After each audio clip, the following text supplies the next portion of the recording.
ちゃんの紋章は近くに。 Halo para pecinta anime dimanapun kalian berada. Berjumpa lagi bersama Min Bos Ganteng nih. Tentunya di channel kesayangan kita semua, Bos Anime. Gimana nih kabar kalian semua bosku? Min Bos doakan sehat selalu ya. Kita absen dulu lah kayak biasanya. Kalian nonton keberapa nih di video kali ini? Tulis di kolom komentar ya. Nah, pada kesempatan kali ini, Min Bos akan menceritakan sebuah alur cerita anime yang keren banget nih. Anime ini berjudul Shikakumon no Saikyo Kenja season pertama. Menceritakan seorang sage terkuat yang di kehidupan sebelumnya berhasil memojokkan iblis hingga hampir punah. Karena merasa kekuatannya belum cukup kuat, MC memutuskan untuk berinkarnasi ke ribuan tahun di masa depan. Dalam dunia sihir terdapat suatu tanda yang menentukan tingkat kekuatan serta masa depan penyihir. Semua itu telah ditentukan sejak lahir. Ada 4 simbol atau tanda yang dikenal dalam dunia sihir. Semuanya itu memiliki kemampuan yang berbeda. Mengetahui bahwa tandanya tidak cukup kuat dan tidak cocok untuk pertarungan, maka sage terkuat memutuskan untuk berinkarnasi demi mendapatkan tanda simbol keempat dengan kemampuan pertarungan yang sangat hebat. Sage terkuat itu berinkarnasi dan terlahir kembali sebagai Matthias Hilsmeer. Dia adalah anak laki-laki berusia sekitar 12 tahun yang terlahir dari keluarga seorang duk. Setelah kelahirannya kembali, dia mendapatkan tanda lahir dan memberikan kemampuan tempur jarak dekat yang selalu diinginkannya.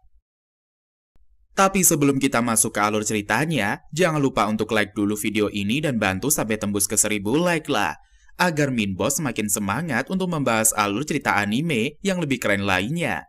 Gimana? Udah pada penasaran belum dengan jalan cerita Matthias? Dan tanpa berlama-lama lagi, langsung saja kita menuju ke alur ceritanya. Sikat bosku! Pada scene ini diperlihatkan MC kita di anime ini yang bernama Matthias Hilsmeer. Dikenal sebagai Gaius di kehidupan sebelumnya sekitar 5000 tahun yang lalu. Gaius berinkarnasi sebagai Matthias untuk mendapatkan crash baru dengan sihir reinkarnasinya yang akan lebih baik daripada first crash miliknya. Gaius berhasil mencapai tujuannya pada reinkarnasi dalam bentuk fourth crash. Tujuan utamanya dalam hidup adalah untuk mendapatkan kekuatan sehingga sang MC bisa menantang dan juga melawan monster kuat di luar angkasa. Gaius melihat tanda di tangannya dan merasa kalau kekuatannya tidak mungkin berkembang lagi. Maka Gaius menginginkan lambang keempat agar unggul dalam pertempuran. Karena lambang ditentukan sejak lahir, kemungkinan akan sulit untuk merubahnya. Sang MC kemudian memutuskan hidup kembali agar mendapatkan tanda keempat dan dia akan menjadi OP. Setelah beberapa tahun, terlihat seorang bocah reinkarnasi dari Gaius bernama Matthias Hilsmeer. Matthias adalah putra ketiga dari keluarga Baronet Hilsmeer. Seorang kusir mengatakan kepada Matthias kalau mereka hampir sampai ke ibu kota. Sang kusir takjub melihat Matthias, masih berumur 12 tahun dan akan bersekolah di akademi. Matthias mengatakan kalau dia ingin menjadi OP, maka hendak belajar lebih giat lagi. Kusir pun mengomentari level sage milik Matthias dan mengetahui tingkat kekuatannya. Tiba-tiba Matthias merasakan kehadiran monster di dekat mereka. Matthias mengatakan kepada Pak Kusir kalau monster itu memiliki tubuh yang amat besar sebesar kereta kuda. Namun Kusir meremehkan insting dari Matthias dan menganggap omongannya hanya lelucon. Tidak lama, sosok monster besar itu muncul di depan kereta kuda sehingga Pak Kusir amat takut. Berbeda hal dengan Matthias, dia memulai aksi heroiknya dan menebas monster dengan satu tebasan. Menurut Matthias, mengalahkan monster seperti itu amatlah mudah. Dengan menggunakan kekuatan fisik dan juga sekali tebasan, maka sang monster akan KO. Setibanya di ibu kota, Matthias memutuskan akan berjalan kaki sekalian berkeliling. Matthias mengagumi ibu kota yang amat indah dan melihat keadaan pasar. Di perjalanan, Matthias mendengarkan suara keributan di dalam sebuah toko. Lalu Matthias masuk ke dalam toko untuk melihat-lihat beberapa senjata. Seorang bocah ngotot dibuatkan pedang yang sama seperti miliknya yang lama. Namun pemilik toko mengatakan kalau hal itu mustahil dilakukan. Bocah itu mengatakan kepada penjual kalau esok temannya akan mengikuti ujian masuk akademi. Sementara temannya tidak memiliki pedang lagi, maka si bocah itu meminta penjaga untuk membuatkan yang baru untuknya. Bocah itu bernama Alma Lapucius, merupakan putri ketiga dari rumah Lapucius. Alma memiliki tanda jenis kedua, spesialis dalam kekuatan. Pada dasarnya Alma tidak memiliki banyak fitur khas, tetapi melalui latihan yang berat dari waktu ke waktu, sang bocah dapat menggunakan sihir api tingkat tinggi. Sebagai second chest, Alma mahir menggunakan bow atau busur. Kemudian penjaga toko meminta Alma untuk pergi ke tempat lain untuk mencari benda yang diinginkannya. Alma mengatakan kalau toko penjaga itu adalah toko terakhir yang dikunjunginya. Penjaga meminta Alma untuk membeli pedang yang tersedia di toko saja. Namun Alma mengatakan kalau dia membutuhkan pedang yang lebih panjang. Lalu penjaga mengatakan kalau pedang yang diinginkan Alma haruslah menggunakan sihir. Matias menyela pembicaraan mereka dan mengatakan akan merapalkan sihir di pedang yang akan dibeli oleh teman Alma. Penjaga melihat ke arah Matias dan meremehkan kekuatan yang dimilikinya. Setelah itu, penjaga mengatakan dengan songong kalau lambang milik Matias adalah gagal. Namun Alma meminta agar penjual mau memberikan pedang kepadanya. Sementara Matias akan menguji hasil kebenaran benda sihir itu. Alma mempertaruhkan pada Matias dan memintanya untuk merapalkan sihir di senjata kesatria. Menurut Alma, intuisinya benar menilai sikap Matias. Kemudian Alma dan juga Matias saling berkenalan sembari menunggu. Matias meminta dipanggil Meti karena mereka seumuran. Tiba-tiba seorang gadis menghampiri Alma dan Matias auto baper melihat kecantikannya. Gadis itu bernama Lauri Abendort dan dia merupakan putri dari keluarga Abendort. Si Eneng mengeluh kepada Alma kalau dia telah berkeliling toko senjata tetapi tidak menemukan apapun. Lalu Alma mengenalkan Meti kepada Luri saat di dalam toko. Alma mengatakan kepada Luri kalau Meti akan menambahkan sihir pada pedang mereka. Kedua bocah amat canggung saat berkenalan sehingga membuat Alma bingung. Kemudian penjaga menghampiri mereka dan mengatakan kalau pedangnya telah selesai ditempa. Setelah itu, Meti meminta Alma untuk memberikannya batu sihir agar sang MC dapat merapalkan mantra pada pedang baru itu. Lalu Meti pun melakukan aksinya dengan cepat sehingga ketiga orang itu amat takjub. Luri mengatakan akan mencoba pedang itu dan ketika dia berdiri, meja di depan mereka terbelah menjadi dua. Ketiga orang itu auto shock melihat kekuatan Meti yang amat OP. Selanjutnya penjaga hendak mempekerjakan Meti di tokonya, namun si bocah menolak mentah-mentah. Setelah itu mereka bertiga pun pergi ke Akademi 2 untuk mengikuti ujian masuk. Kemudian Luri mengikuti ujian fisik dan berhasil lolos, dilanjutkan dengan Matias yang ditantang langsung oleh komandan. Lalu Matias pun mengeluarkan skillnya sehingga pedang sang komandan terhempas. Kemudian calon siswa mengikuti ujian sihir, yang pertama mencoba adalah Luri. Luri mencoba tesnya dan berhasil mengenai sasaran menggunakan sihir. Lalu giliran Matias yang mencoba tesnya. Tanpa perapalan sihir, dia mampu membuat lokasi ujian menjadi hancur. Sehingga membuat guru dan juga siswa tercengang melihat aksi dari bocah OP. Akhirnya, Matias dan kawan-kawan lulus masuk ke akademi dan mereka mengikuti upacara penyambutan siswa baru. Pak Kepsek memberikan kata sambutan yang singkat kepada seluruh siswa. Setelah itu Matias pun diminta menghadap Pak Kepsek di ruangannya. Matias amat galau mengira Pak Kepsek hendak memarahinya karena insiden sihir kemarin. Kemudian Matias masuk ke ruangan dan melihat guru-guru berada di ruangan tersebut. Selanjutnya Kepsek mengatakan alasannya memanggil Matias, dia menginginkan Matias untuk menghidupkan klub sihir tanpa perapalan mantra. Matias adalah pengguna tanda keempat tanda gagal, maka dia hanya bisa menggunakan sihir tanpa perapalan. Namun permasalahan yang dihadapi oleh akademi adalah di kerajaan menolak menggunakan sihir tanpa perapalan. Lalu Matias bertanya kepada Pak Kepsek, apa syarat agar sihir tanpa perapalan diterima di akademi? Pak Kepsek mengatakan kalau mereka harus mengikuti kompetisi antar akademi. Setelah itu, Akademi 2 bisa menunjukkan sihir tanpa perapalan kepada akademi lainnya. Selang beberapa hari, Matias dan juga para senior membuat klub perapalan mantra tanpa sihir. Setelah mempertontonkan skillnya, para siswa banyak bergabung di klub tersebut. Alma dan juga Luri ikut bergabung di klub perapalan tanpa mantra. Lalu Luri pun mencobanya, tetapi agak sulit dikarenakan dia pengguna sihir dengan perapalan. Kemudian Matias pun memberikan mana agar Luri bisa mencobanya lagi. Dan benar saja cuy, dalam sekejap Luri berhasil menguasainya. Setelah klub berjalan dan para siswa memiliki skill, maka mereka siap untuk mengikuti kompetisi antar akademi.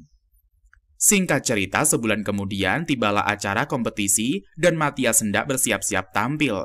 Setelah beberapa waktu tibalah saatnya Matias menunjukkan kekuatannya. Para siswa mengolok-olok Matias karena memiliki lambang sihir gagal. Namun si bocah no comment dan memulai pertarungannya. Matias menyadari kalau siswa bernama Devils adalah seorang iblis. Kemudian Matias mengujinya di arena. Tanpa sengaja, Devils termakan umpannya. Devils menggunakan sihir tanpa perapalan sehingga membuat Akademi 1 heran. Lalu penyamaran Devils pun terbongkar karena sihir Matias. Terjadilah pertarungan antara iblis melawan siswa akademi yang OP. Karena sebelumnya Matias adalah Gaius pembasmi iblis, maka dengan mudah dia mengalahkan Devils hingga KO. Selanjutnya Pak Capsek melaporkan insiden Akademi 1 pada kerajaan. Capsek dan juga Matias menghadap ke raja karena berhasil melawan iblis dan juga membunuhnya. Lalu raja hendak memberikan hadiah kepada Matias. Namun semuanya terkesan biasa baginya. Raja bertanya hadiah apa yang diinginkan oleh sang bocah. Matias mengatakan kalau yang diinginkan adalah meminta izin kepada raja menggunakan dungeon sebagai sarana latihan. Dungeon memiliki hasil tambang kelas atas. Bisa dibilang Matias telah mendapatkan hak istimewa.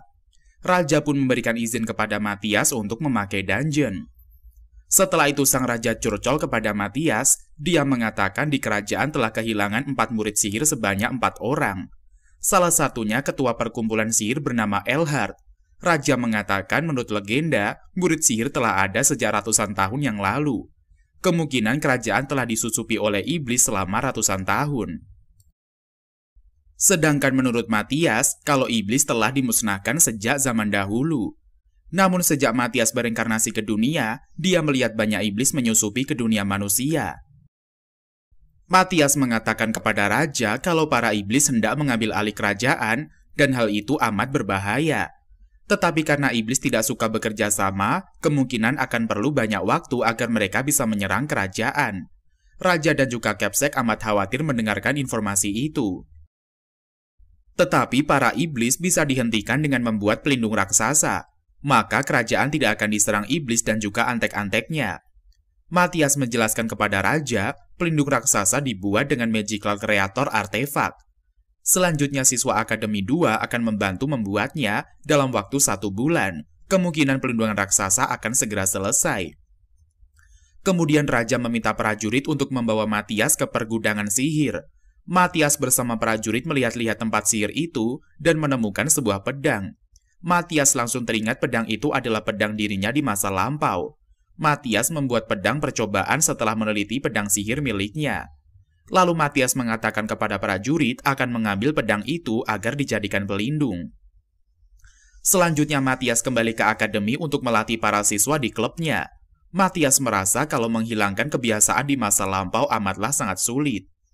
Tidak lama, Luri dan juga Alma menghampiri Matias dan bertanya soal insiden di kerajaan. Matias mengatakan kalau dia akan pergi ke dungeon untuk mencari bahan-bahan pelindung sihir.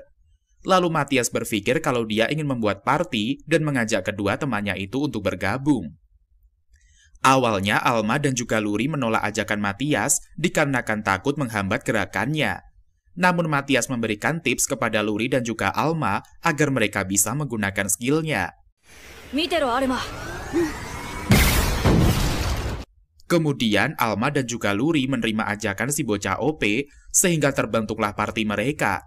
Matias amat lega karena serangan kombinasi mereka bisa melindungi party dari serangan musuh. Lalu Matias dan kawan-kawan melanjutkan misi menuju dungeon. Ternyata, dungeon terletak di bawah Akademi Sihir sehingga memudahkan Matias dan kawan-kawan untuk mencarinya. Matias menjelaskan pada rekan-rekannya kalau lingkungan dan juga monster di tiap level berbeda-beda. Jadi kalau di tingkat pertama kemungkinan monster letoy yang akan mereka lawan. Matias mencoba untuk mengajari kedua Eneng saat berada di level bawah. Alma diminta Matias untuk mengasah teknik memanahnya dengan sihir. Sementara Luri akan diajarkan cara mengasah senjata pedangnya menggunakan sihir. Setelah latihan beberapa waktu, Alma berhasil menyerang beberapa monster kecil menggunakan panahnya. Begitu juga dengan Luri yang amat handal menggunakan teknik pedangnya sekarang ini. Matias melihat perkembangan kedua Eneng yang amat pesat dan mengajak mereka langsung menuju level 10. Setibanya di TKP, Alma dan juga Luri merasakan tempat itu amat seram dan menakutkan. Alma mencoba menghadang monster yang berada di level 10 dan dia berhasil menaklukkannya. Alma dan juga Luri melakukan serangan kombinasi dan mampu mengalahkan monster kecil yang berada di dungeon.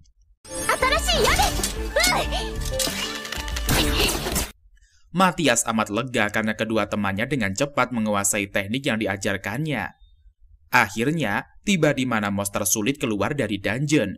Monster serigala bernama Killer Hound terlihat amat menakutkan. Matias meminta kedua gadis menyerang sang monster sebagai sarana latihan. Dengan serangan kombinasi milik kedua gadis, monster itu hancur seketika. Alma dan juga Luri amat senang karena mereka mampu melawan monster ganas. Kemudian, Matias membuatkan pelindung kemah agar kedua gadis bisa beristirahat. Sedangkan Matias akan pergi ke level 25 untuk mencari bahan pelindung. Setibanya di TKP, Matias merasakan hawa monster amat OP dan pergi mengunjunginya. Monster itu adalah monster ular yang terlihat amat berbahaya. Matias merasakan kalau monster ular adalah lawan pertamanya yang sangat OP setelah memiliki lambang keempat. Maka dari itu, Matias akan membuktikan hasil latihannya menggunakan lambang keempat tersebut. Setelah mencobanya, ternyata masih gagal karena kulit sang monster amat tebal. Matias menghancurkan batu sihir dan memucatkannya pada pedang sihir. Lalu dia menebas sang monster hingga KO. Di lain sisi, seorang menyadari kekuatan manusia di dalam dungeon itu. Ternyata terdapat beberapa orang di dalam dungeon tersebut, namun Matias tidak mengetahuinya. Tidak lama, Matias kembali kepada Alma dan juga Luri, dan dia menunjukkan tangkapan besarnya kepada kedua gadis. Alma dan juga Luri pun auto menjerit melihat monster yang ditangkap oleh si bocah. Selanjutnya, Matias dan kawan-kawan menjual hasil buruan dari dungeon kepada serikat petualang. Lauri merasa aneh ketika para petualang lain melihat mereka dengan tatapan sinis.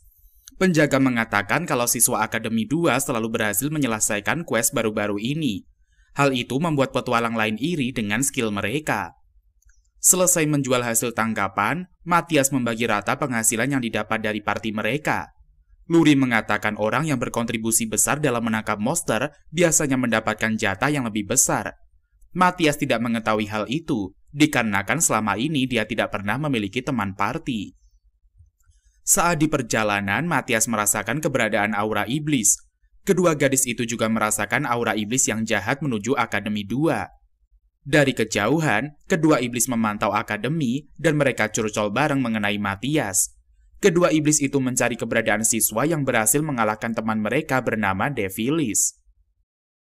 Kembali kepada Matias, si bocah mengatakan kalau salah satu iblis amat kuat melebihi iblis Devilis. Lalu Matias membagi jatah pertarungan kepada kedua rekannya. Matias akan menghadapi iblis yang kuat, sementara kedua Eneng akan melawan iblis yang lemah. Kemudian Matias menghampiri kedua iblis dan menyerangnya.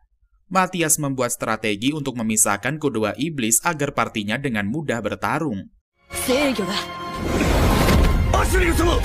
Dan benar saja cuy, si iblis bernama Desril termakan umpan si gemoy. Selanjutnya Matias melawan si iblis bernama Asril. Awalnya Asril meremehkan Matias karena dia penyihir yang memiliki tanda gagal. Namun semuanya terhenti karena Matias dengan mudah menghindari serangan Asril yang amat mematikan. Asril mulai kewalahan menghadapi bocah OP itu. Kelebihan Matias adalah memiliki pengalaman membantai iblis di masa lampau, maka dia bisa mengaplikasikannya sekarang.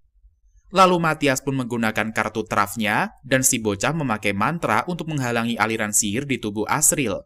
Asriel pun merasakan kekuatan aman dahsyat yang membelenggu tubuhnya dan dia terjatuh hingga KO. Matias mampu menyegel sihir yang hendak dirapalkan oleh sang iblis dengan pantulan sihir. Asriel pun terkapar tidak berdaya dan berhasil dikalahkan oleh sang bocah OP. Kemudian Matias membantu kedua Eneng melawan Dasriel. Sang iblis terkejut mengetahui Matias berada di depannya. Matias mengatakan kalau Asriel telah dikalahkan dan tubuhnya terluka amat parah. Sekarang giliran Dasriel yang akan dibantai. Matias meminta Alma dan juga Luri menggunakan serangan kombinasi lalu menyerang sang iblis. Setelah itu Matias menebas tubuh iblis hingga KO tidak berdaya. Kemudian Matias dan kawan-kawan menghadap sang raja untuk melaporkan insiden para iblis. Lalu raja pun memberikan hadiah kepada kedua gadis sebagai ucapan terima kasih. Sedangkan Matias mendapatkan Gudeon seutuhnya dari sang raja. Matias merasakan kehadiran iblis di kerajaan dan menghentikan tindakannya. Ternyata iblis itu bernama Erhard dan dia mantan dari prajurit kerajaan. Selanjutnya Matias menyerang iblis yang sedang menguping pembicaraan mereka, sehingga Erhard tidak bisa memantau aktivitas kerajaan lagi.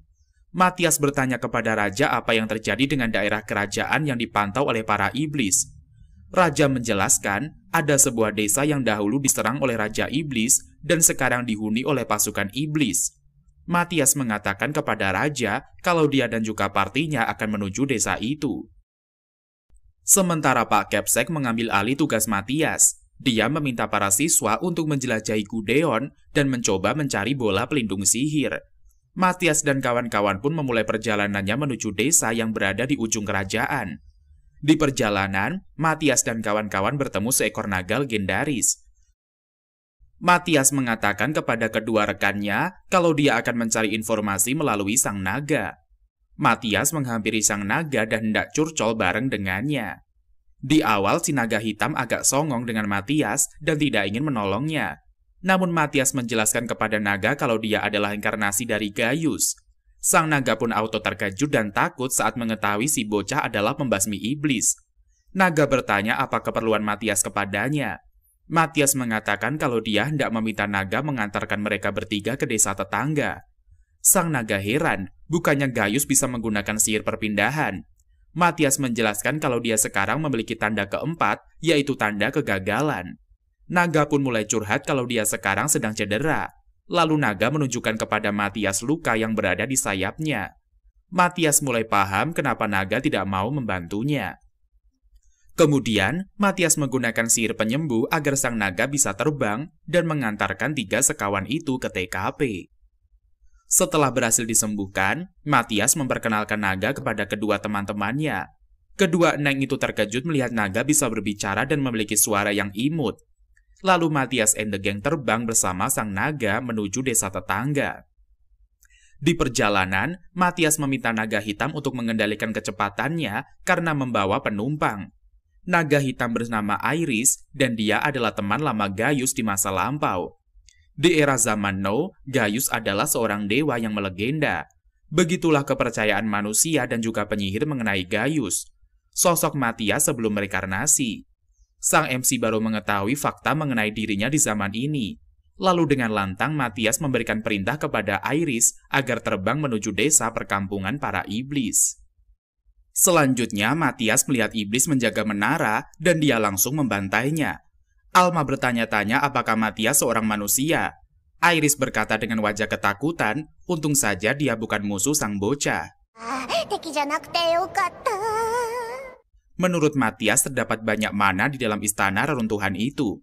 Kemungkinan terdapat 2 iblis di dalam istana terbengkalai, salah satunya adalah Erhard. Sedangkan reaksi mana yang lebih besar milik iblis yang Matias lawan sebelumnya. Sebelum masuk ke istana, Matias dan juga kawan-kawan rapat sebentar. Matias memberikan lingkaran sihir di kertas dan meminta kedua Eneng untuk menjadi penyerang utama. Lalu Matias menggunakan sihir telepati agar mereka bisa berkomunikasi dari jarak jauh sambil bertarung. Setelah itu Matias dan kawan-kawan memulai ekspedisinya menjelajahi istana terbengkalai.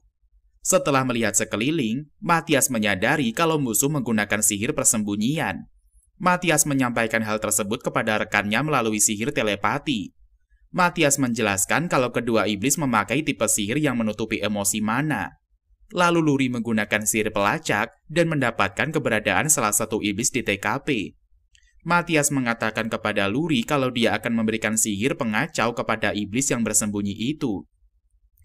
Awalnya si iblis tidak mengetahui kalau persembunyiannya telah ditemukan. Matias meminta Alma untuk membidik iblis dengan panahnya. Lalu iblis itu mengomel bagaimana bisa sihir persembunyiannya diketahui. Iblis menyerang Matias dan dia mampu menghadangnya. Kemudian Matias meminta Alma dan juga Luri untuk terus memberikan penyerangan kepada para iblis, sedangkan dia akan menahan serangannya. Selanjutnya kedua Eneng mulai aksi pemberantasan iblis dan menembaki musuh dengan panah. Si iblis tidak terima dikalahkan dengan trik murahan. Dia berubah menggunakan teknik demonifikasi menjadi sosok yang lebih besar lagi. Namun teknik itu menggunakan mana yang amat banyak sehingga bisa merenggut nyawa penggunanya. Iblis mengira kalau Matias adalah sosok palsu, sedangkan yang asli berada di kerajaan. Matias meletakkan racun yang amat pekat di tubuh si iblis hingga dia terkapar tidak berdaya. Setelah itu, Matias meminta kedua Eneng menggunakannya bersama Iris di udara, sedangkan Matias akan melawan iblis lainnya sendirian. Matias memecahkan batu sihir agar melepaskan sihir yang berada di dalamnya. Sang bocah memecahkan 3 batu sihir sehingga memaksa si iblis menunjukkan sosoknya. Si iblis itu mengatakan kalau Erhard memberikan julukan monster kepada Matias, dikarenakan Matias amat OP tidak seperti manusia biasa. Si iblis bercula mengatakan kalau level kekuatannya melebihi level Erhard. Matias mengatakan kalau dia mengetahui level kekuatan lawannya melalui jumlah mana. Terjadilah pertarungan sengit antara Matias dan juga iblis. Awalnya, Matias merasakan kekuatan yang amat OP milik iblis itu. Tangan Matias copot seketika terkena serangan iblis. Tapi dengan sihir pemulihan, tangan Matias tersambung kembali. Lalu Matias pun menggunakan sihir analisa dan melihat skill sang iblis saat bertarung. Dan lagi-lagi, iblis menggunakan demonifikasi untuk memperkuat fisiknya. Namun sihir transformasi yang iblis itu lakukan gagal total, dikarenakan sang bocah menggunakan sihir pembatal. Si iblis pun tidak kehabisan akal, dia berubah menjadi kabut untuk mengelabui sang bocah. Tapi apalah daya, Matias amat OP dan mampu membatalkan sihir yang digunakan oleh si iblis. Matias mengatakan kepada iblis kalau dia telah menganalisa jelis mana yang dia gunakan. Selanjutnya Matias pun mengeluarkan teknik terakhir, sehingga sang iblis meledak seketika karena jebakan si jenius. Ledakan tersebut menghasilkan sebuah kristal bernama Pilar Nadi Naga. Matias menjelaskan kepada kedua Eneng mengenai kristal itu. Pilar Nadi Naga adalah aliran mana di dalam bumi, bertujuan untuk menghasilkan banyak monster. Iblis yang bersembunyi memiliki tujuan untuk mengumpulkan para monster dan menghasilkan banyak monster pada tempat tertentu. Kemungkinan tempat itu berada di ibu kota, sehingga Lauri dan juga Alma autopanik. Matias menjelaskan kepada kedua rekannya kalau ledakan barusan telah menggeser titik muncul iblis sekitar 10 km dari ibu kota. Selanjutnya Matias mengajak kedua rekannya kembali ke akademi. Kemudian, Matias dan kawan-kawan akan meminta bantuan siswa akademi untuk menghentikan kemunculan para monster di ibu kota. Saat di perjalanan, Iris bertanya kepada Matias apa yang harus dilakukannya. Matias pun meminta Iris berubah menjadi manusia agar bisa bergabung dengannya di akademi. Ternyata naga hitam adalah sosok wanita bernama Iris dan dia adalah salah satu naga tertua dan terkuat yang masih hidup. Setibanya di akademi, Matias melaporkan kepada Kepsek kalau dia telah membasmi iblis Erhard. Lalu Matias memberikan kedua tanduk milik Erhard sebagai bukti pembasmiannya. Selanjutnya, Matias meminta kepala sekolah untuk menerima Iris sebagai siswa pindahan. Kepsek pun menyetujuinya dengan syarat Iris harus mengikuti ujian masuk akademi. Kemudian Matias mengatakan kepada Kepsek kalau dia akan menemani Iris mengikuti ujian untuk berjaga-jaga. Matias takut kalau Iris tidak bisa mengontrol kekuatannya karena dia adalah seorang naga. Setelah itu, Matias membuatkan tanda pada tangan Iris agar dia memiliki simbol sihir. Matias menggunakan tanda milik iblis sebelumnya dan memberikannya kepada Iris. Esok harinya, Iris memulai ujian tertulis. Capsek serta Matias dan kawan-kawan menemuinya di dalam ruangan. Namun Iris tidak mengetahui kemampuan dasar menulis dan dia gagal mencobanya. Selanjutnya ujian praktek pedang. Iris melawan komandan pasukan akademi. Sang bocah naga menjatuhkan pedangnya sehingga dia harus mengambilnya. Tanpa basa-basi, komandan menyerang Iris dari belakang, dan dengan refleks cepat, Iris menahan pedang dengan tangannya. Komandan pun amat kaget melihat bocah wanita OP di depannya. Lalu Iris menyerang komandan dengan pedangnya hingga sang guru terhempas jauh mendarat di menara. Kemudian Iris mengikuti ujian lanjutan, menyerang palang dengan bola api. Karena Iris amat OP, maka serangannya membuat hancur arena latihan. Lalu Iris pun mencoba kembali dengan skill tingkat dewa. Iris menghancurkan arena ujian. Pak Capsek amat terkejut dan menyatakan si bocah naga lulus masuk akademi. Matias mengatakan kepada Capsek kalau dia akan memperbaiki halaman akademi menggunakan sihirnya. Pak Capsek pun amat heran melihat Iris, seorang gadis biasa, memiliki kekuatan yang amat dahsyat.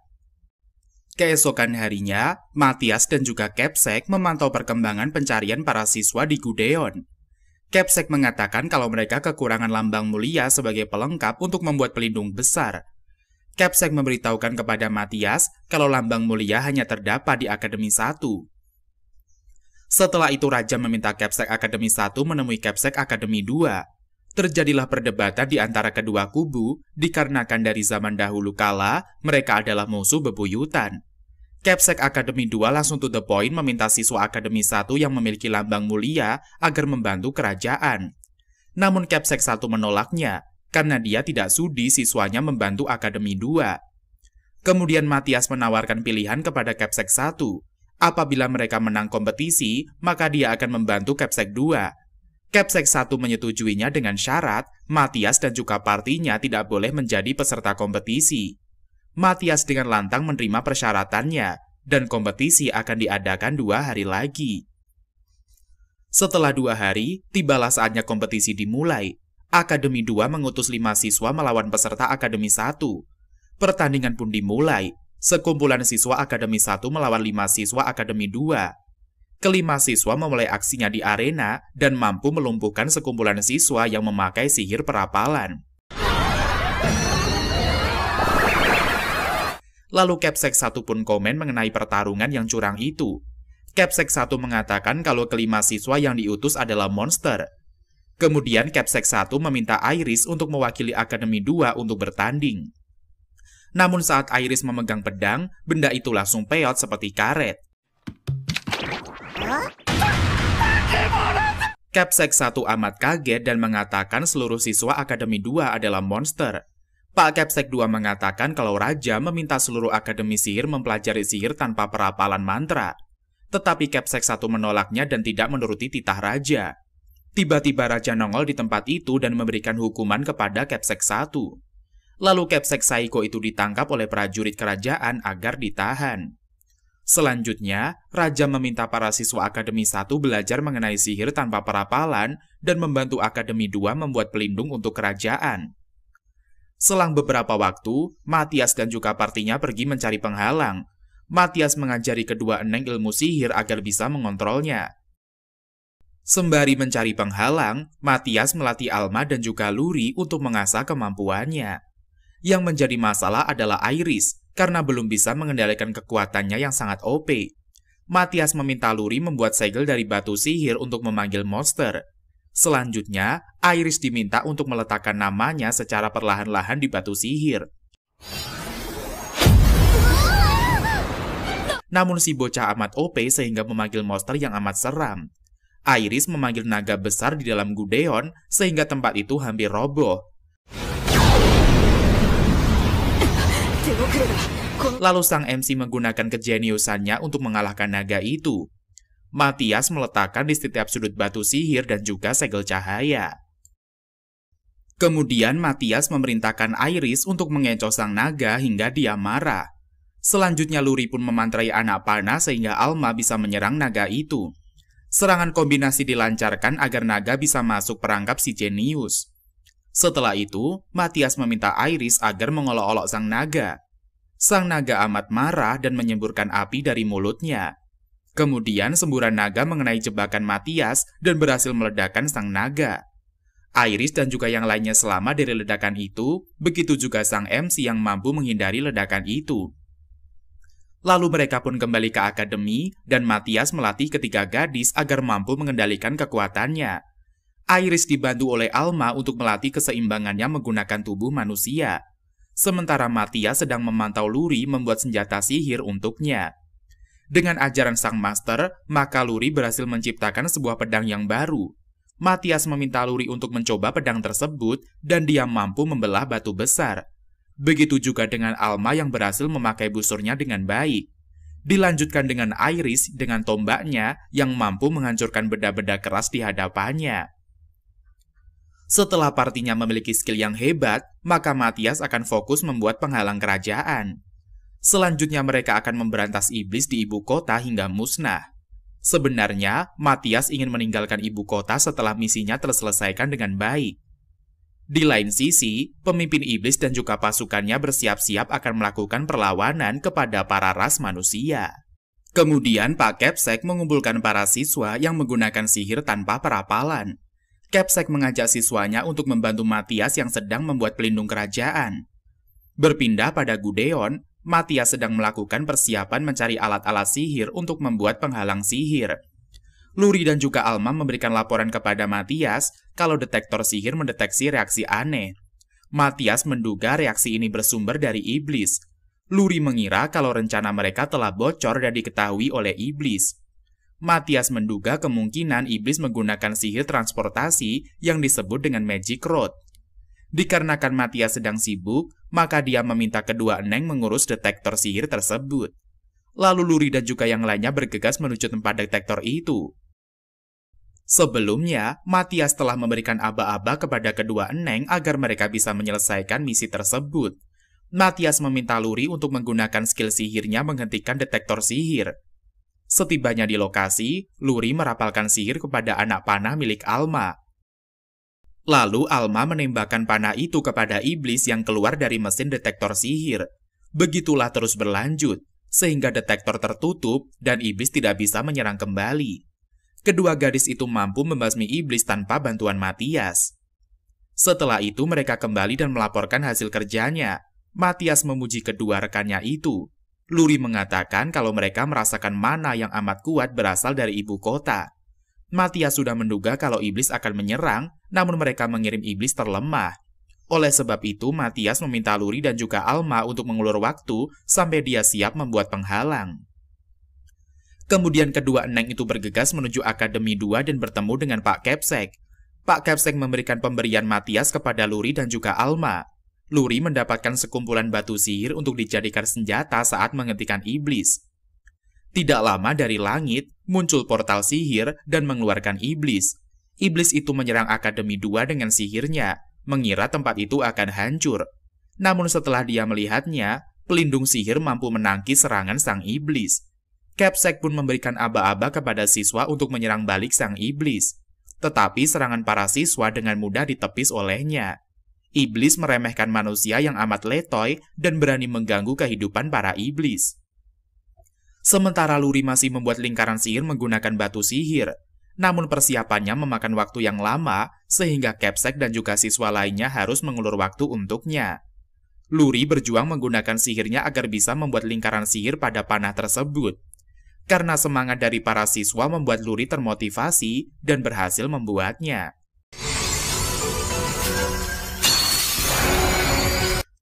Selanjutnya, giliran Alma yang akan memanah iblis itu di udara. Alma menggunakan skill memanahnya dan membidik iblis hingga dia berhasil dilumpuhkan. Lalu para siswa menyerang iblis dengan gabungan sihir sehingga iblis itu musnah seketika. Para siswa bersorak karena mereka berhasil menang melawan iblis. Namun keceriaan mereka terhenti saat sekumpulan iblis muncul di udara. Kemudian muncullah sang hero di tengah-tengah para iblis. Matthias membasmi para iblis satu persatu di udara menggunakan pedangnya. Dalam sekejap, para iblis jatuh terkapar ke lantai tanpa sisa. Capsek memuji kekuatan Matthias yang mampu mengalahkan sekumpulan iblis.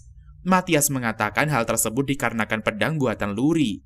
Si Neng pun auto baper dan senang dengan pujian dari sang pujaan hati. Kemudian Matthias dan kawan-kawan kembali ke Gudeon untuk melanjutkan pembuatan penghalang sihir. Selang beberapa waktu penghalang sihir dapat diaktifkan dan melindungi seluruh area ibu kota. Sementara di luar area, terdapat ribuan monster yang menyerang mereka. Capsek dan juga para siswa menghadang monster yang hendak mengacau di ibu kota bersama-sama. Di baris depan, Matthias telah memasang jebakan sihir sehingga jumlah monster akan berkurang ketika sampai ke ibu kota. Setelah para siswa amat lelah, Matthias dan juga partinya mengambil alih pertempuran. Mereka membantai para monster raksasa di medan pertempuran bersama-sama. Lalu para monster diserap oleh penghalang Void Eater sehingga satu persatu menjadi lenyap. Lalu Matthias melemparkan batu sihir sehingga menghasilkan monster yang amat besar.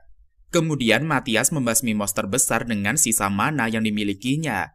Matthias memojokkan sang monster dengan sihirnya sehingga dia berhasil dikalahkan. Matthias amat OP dan mereka berhasil menyelesaikan misinya. Raja memantau dari kejauhan dan amat lega karena iblis telah dikalahkan oleh siswa Akademi 2. Selanjutnya Matthias meminta izin kepada Capsek hendak berhenti dari akademi. Namun Capsek melarangnya dan mengatakan Matthias akan diangkat menjadi siswa rekrutan khusus. Luri pun amat sedih mendengar Matthias akan keluar dari akademi. Lalu Capsek memberikan izin kepada parti Matthias untuk melakukan perjalanan bersama sang MC. Akhirnya, petualangan Matthias dan kawan-kawan pun dimulai. Kemudian parti Matthias memulai aksinya sebagai petualang. Mereka berempat meninggalkan ibu kota menuju tempat lainnya. Di perjalanan, Matthias dan kawan-kawan membahas tujuan mereka selanjutnya. Alma mengatakan jika mereka melewati hutan, maka akan bertemu dengan monster cerdas. Matthias amat bersemangat mendengarkan informasi tersebut dan dia memutuskan untuk berburu di hutan. Setibanya di hutan, Iris merasa amat lapar dan meminta kawan-kawan untuk beristirahat makan siang. Matthias mengatakan akan berburu di hutan dan meminta teman-temannya menunggu. Tidak lama, Matthias menangkap monster cerdas untuk santapan makan siang partinya. Setelah itu, Matthias membawanya dan memberikan monster cerdas kepada ketiga rekannya. Kedua eneng itu amat takut melihat wujud sang monster. Lalu Matthias mengeluarkan babi hutan sebagai menu andalan mereka. Kedua gadis tidak protes lagi dan bergegas untuk memasaknya. Setelah istirahat makan siang, Matthias dan kawan-kawan melanjutkan perjalanannya ke kota Melkia. Setibanya di Melkia, mereka melihat kota itu amat suram dan berbahaya. Matthias memutuskan agar partinya mengunjungi guild kota Melkia dan memulai ekspedisinya. Saat di guild, Matthias meminta izin untuk memasuki Gudeon, tapi penjaga mengatakan dia akan mengurus surat izin terlebih dahulu. Tiba-tiba ada seorang suster meminta bantuan petualang untuk menyembuhkan banyak pasien. Matthias dan kawan-kawan mengatakan kepada perawat kalau mereka akan membantunya. Lalu mereka melihat banyak pasien terkapar karena serangan monster. Matthias memulai aksinya mengobati seluruh pasien menggunakan sihir penyembuh. Awalnya sang dokter tidak mengizinkan seorang bocah menyembuhkan para pasien. Namun setelah melihat hasil karya kerja nyata, barulah sang dokter mempercayainya. Dokter mengucapkan terima kasih kepada Matthias karena telah menyembuhkan para warga. Matthias bertanya kepada dokter mengenai pemimpin Melkia sebelumnya. Dokter menjelaskan kalau pemimpin sebelumnya meninggoy dalam keadaan misterius dan dia tidak mengetahui penyebabnya. Setelah itu Matthias pun menyimpulkan bahwa pemimpin Melkia yang baru adalah seorang iblis. Kemudian Matthias dan kawan-kawan pergi ke penginapan untuk beristirahat. Matthias membuat laporan untuk kepala sekolah mengenai misi mereka di kota Melkia. Matthias membuat trik surat untuk mengelabui orang-orang yang hendak memalsukan surat tersebut. Esok harinya, Matthias meminta ketiga gadis berburu monster di Gudeon. Lalu mereka pun menjual hasil buruan kepada guild petualang. Penjaga mengatakan tidak bisa membayar langsung dikarenakan harus meminta izin kepada pemimpin. Matthias membaca laporan yang dibuat oleh penjaga itu dan isinya tidak sesuai dengan ekspektasi. Setelah itu Matthias dan juga partinya makan malam di kedai sambil curcol bareng. Lalu mereka hendak kembali ke penginapan, tetapi saat di jalan, anggota pemimpin mulai bergerak mengawasi Matthias dan kawan-kawan. Kemudian Matthias menggunakan telepati untuk berdiskusi dengan rekan-rekannya. Setelah itu, Matias dan kawan-kawan menemui bawahan penguasa dan hendak mencari tahu keinginannya. Musuh mengira Matias paling lemah di antara partinya. Matias disandra dan para bandit meminta ketiga gadis menjadi bawahan penguasa. Matias meminta Iris mengajar para bandit hingga pingsan. Setelah itu, Matias menggunakan sihir pelacak di tubuh para bandit. Selang beberapa waktu, Matias menemui utusan raja bernama Eik. Eik membacakan titah raja dan dia meminta Matias dan kawan-kawan menangkap pemimpin Melkia bersama Eik. Matias mengatakan kepada Eik kalau penguasa Melkia berada di mansion kota. Oleh sebab itu mereka akan menyusup ke dalam mansion dan menangkap sang pemimpin. Namun rencana Matias dan kawan-kawan telah bocor, jadi dia memilih menyerang dari depan. Pasukan bandit KO seketika diserang oleh sihir sang bocah. Kemudian, Matias dan kawan-kawan masuk ke ruangan bawah tanah untuk menangkap sang pemimpin. Setelah itu para pasukan pemimpin musnah dalam sekejap dan pimpinan berhasil diamankan. Eik akan membawa pimpinan ke ibu kota, sementara Matias curiga kalau iblis terlibat dengan pemimpinan Melkia. Kemungkinan, iblis mengincar nadi naga milik kota Melkia yang amat besar. Tidak lama terjadi gempa di kota Melkia. Kemungkinan para monster sudah keluar dari sarangnya. Dikarenakan para iblis menunggu nadi naga, Matias kemudian mengajak partinya pergi ke Gudeon untuk menghentikan ulah para iblis. Setibanya di Gudeon, Matias meminta Lauri dan juga yang lainnya mengecohkan nagi naga dengan sihir. Sedangkan Matias akan pergi mengalahkan sang iblis. Selanjutnya Matias menemukan iblis itu dan mulai untuk menyerangnya. Tetapi sang iblis memakai sihir pelindung sehingga tidak mempan dengan serangan sihir. Matias mengetahui kalau iblis sedang berkomunikasi dengan pemimpinnya. Matias telah menyadap alat komunikasi mereka dan mengetahui pembicaraannya. Matias meminta Lauri untuk membuat penghalang pada nadi naga sesuai titik koordinat yang diberikannya. Setelah itu Matias mengikuti permainan iblis hingga mengetahui jebakan yang akan dibuatnya. Karena segel telah dikacaukan oleh Lauri, maka jebakan iblis menghilang seketika. Lalu dengan mudah Matias membantai sang iblis hingga tewas. Selanjutnya Matias melacak keberadaan bos iblis. Namun bos iblis telah menyadap komunikasi Matias bersama Lauri. Matias meminta bos iblis untuk menyiapkan trik untuk melawannya kelak. Bos iblis mengatakan hal itu tidak akan terjadi dikarenakan sang bocah tidak mengetahui persembunyian para iblis. Selang beberapa hari, Matias dan kawan-kawan kembali ke Akademi 2 untuk memberikan laporan kepada Capsec. Namun mereka melihat gedung telah runtuh dan ternyata akademi sedang dibangun kembali. Lalu Matias menemui Capsec dan dia meminta izin pergi ke negara aliansi Radinia. Capsec mengatakan akan meminta surat jalan dari raja agar parti Matias bisa pergi ke negeri tetangga. Selang beberapa waktu, surat izin raja selesai sehingga Matias and the gang bisa melanjutkan petualangannya. Setibanya di kerajaan Radinia, Matias dan kawan-kawan langsung menuju guild di kota itu dan mendapatkan partinya sebagai petualang. Kepala guild menyambut baik Matias dan kawan-kawan dan memintanya untuk mengikuti tes. Tidak lama, seorang pria bernama Giluas muncul. Giluas adalah pengawas guild yang akan mengetes parti Matias agar lolos memasuki daerah terlarang. Kemudian Giluas meluluskan ketiga gadis itu dan mengatakan akan melawan Matias. Mulailah pertarungan antara Matias dan juga Giluas di arena. Giluas dan juga Matias terlihat seimbang dan pertarungan terjadi amat sengit. Giluas mampu meniru gaya bertarung Matias dengan mudah. Pertarungan terjadi dengan durasi yang amat lama sehingga akhirnya Matias mengeluarkan skill sesungguhnya. Selang beberapa waktu, Giluas terkena serangan Matias. Sang pengawas terhempas ke tembok dan akhirnya menyerah. Matias dinyatakan lulus dan partinya telah terdaftar di guild. Setelah itu, Matias dan kawan-kawan melanjutkan perjalanannya melewati pos pemeriksaan. Ternyata mereka lolos dengan selamat dan meneruskan misinya. Matias melihat pasukan bandit hendak menyerang mereka. Lalu Matias meminta Lauri dan juga Alma untuk menyusup ke belakang bukit dan membuat para bandit tertidur menggunakan sihir. Sedangkan Matias dan juga Iris akan menghadang serangan para bandit. Strategi sang jenius pun berhasil dan para bandit tertidur pulas, begitu juga dengan Alma dan juga Lauri. Selanjutnya Matias dan kawan-kawannya tiba di kota Volkia. Kota itu terlihat amat seram.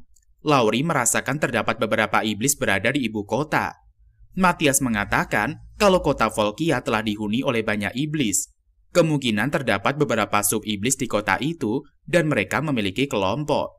Karena penjagaan amat ketat, maka Matias mengajak teman-temannya lewat jalan pintas. Di sebuah batu terdapat jalan rahasia para iblis yang terhubung ke ibu kota. Setelah melewati jalan rahasia, Matias and the gang melihat kota tersebut seperti dihuni mayat hidup. Manusia yang mondar-mandir tidak sadarkan diri dan sepertinya mereka telah dikendalikan. Lalu Matias dan kawan-kawan menyelidiki perbuatan pabrik di kota Volkia. Para manusia diberikan sihir kelumpuhan otak dan dijadikan buruh pabrik oleh sub-iblis. Setelah melakukan inspeksi pasar, Matias mengetahui pola serangan mereka. Malam harinya, Matias dan kawan-kawan menjebak para iblis agar masuk ke dalam perangkap. Iris diminta untuk menjadi umpan, sementara Matias akan menebas setiap iblis yang mendekat. Sedangkan Alma dan juga Lauri membuat penghalang sihir dan menyerang sub-iblis yang berkeliaran. Di awal rencana Matias berjalan dengan lancar dan mereka berhasil melumpuhkan setengah pasukan sub-iblis. Namun gerakan Matias terbaca oleh pemimpin sehingga rencana mereka ketahuan.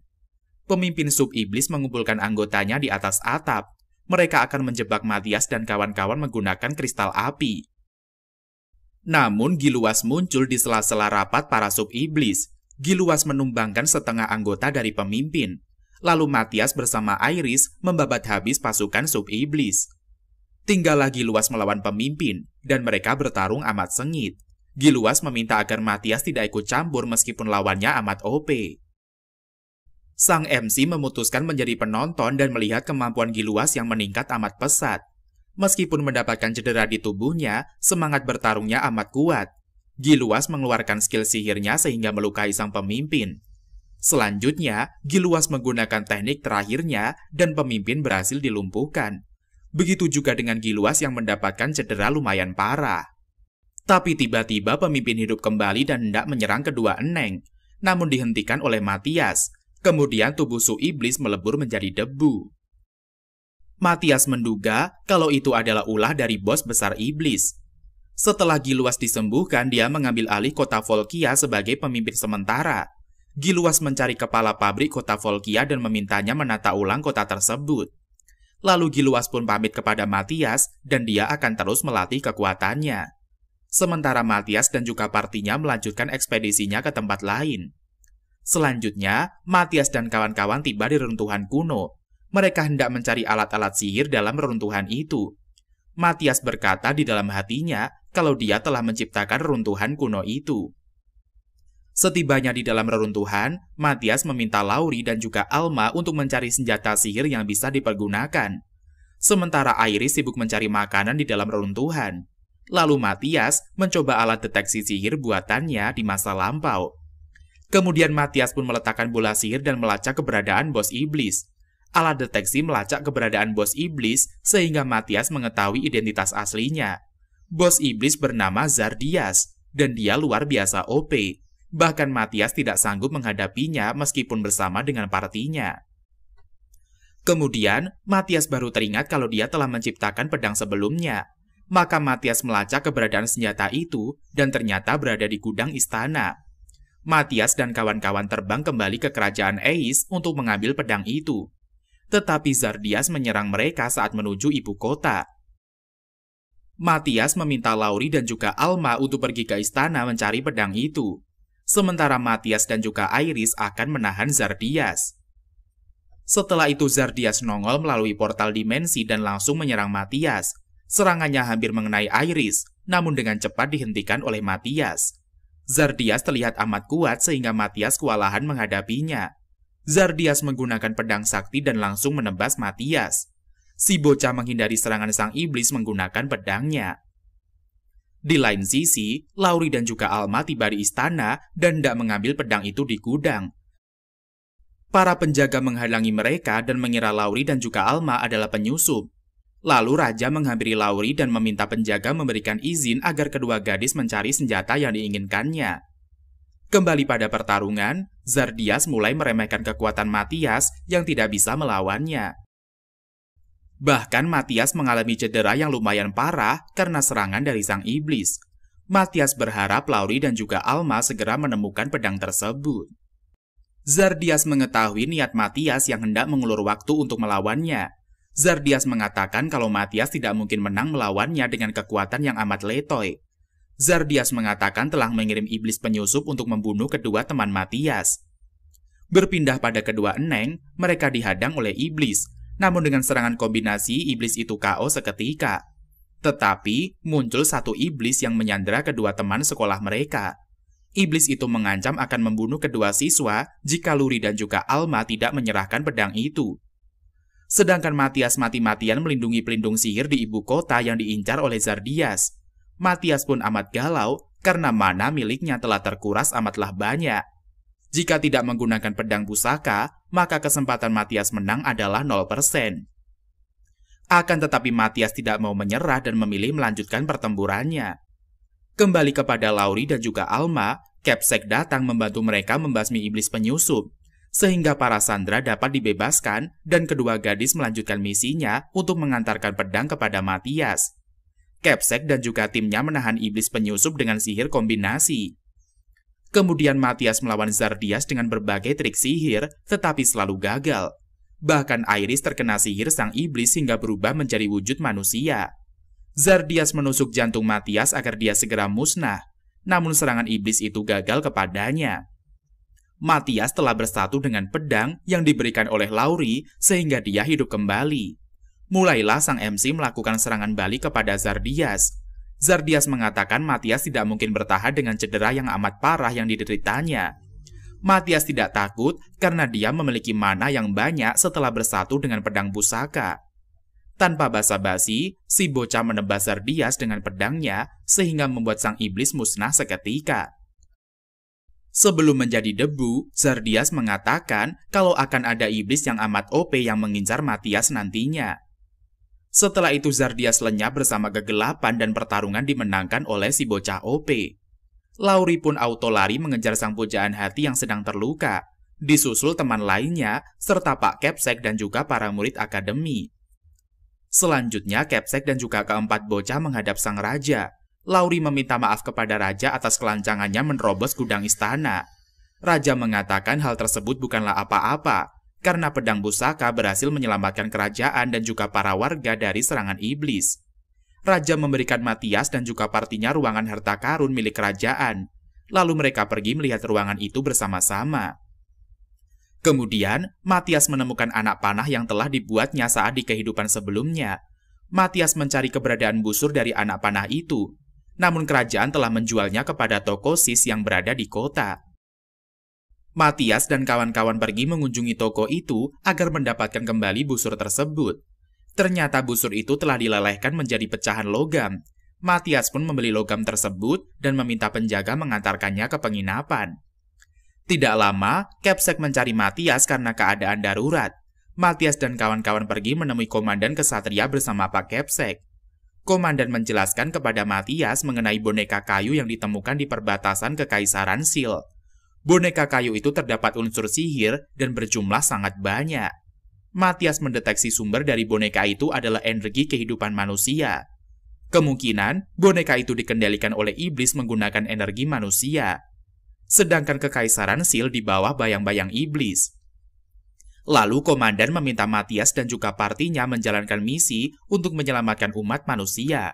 Sang MC pun menyetujui dan menerima misi yang diberikan oleh kerajaan. Malam harinya, Matthias memanggil Lauri dan hendak memberinya sesuatu. Lauri pun auto baper dan memejamkan matanya. Ternyata Matthias memberikan si eneng liontin yang indah sehingga membuat Lauri amat bahagia. Matthias amat senang mengetahui pujaan hatinya menyukai liontin buatannya itu. Sementara kedua bocah mengintip adegan romantis di antara si Akang dan juga si Eneng. Dan cerita pun berakhir sampai di sini. Setelah ribuan tahun, ras manusia kini semakin melemah dan ancaman iblis kini semakin membesar. Bahkan ancaman tersebut dapat menghancurkan seluruh ras manusia. Namun beruntunglah Matthias, lelaki yang merupakan rekarnasi dari penyihir legendaris Gaius, hadir untuk menyelamatkan dunia. Walaupun sang MC terlahir kembali dengan keinginannya, namun dia tetap mendapatkan tanda lahir terendah. Setidaknya tanda lahir itu mampu memperbesar kekuatan sihirnya. Tetapi karena tanda lahir itu, dia kerap dilecehkan oleh orang-orang di sekitarnya.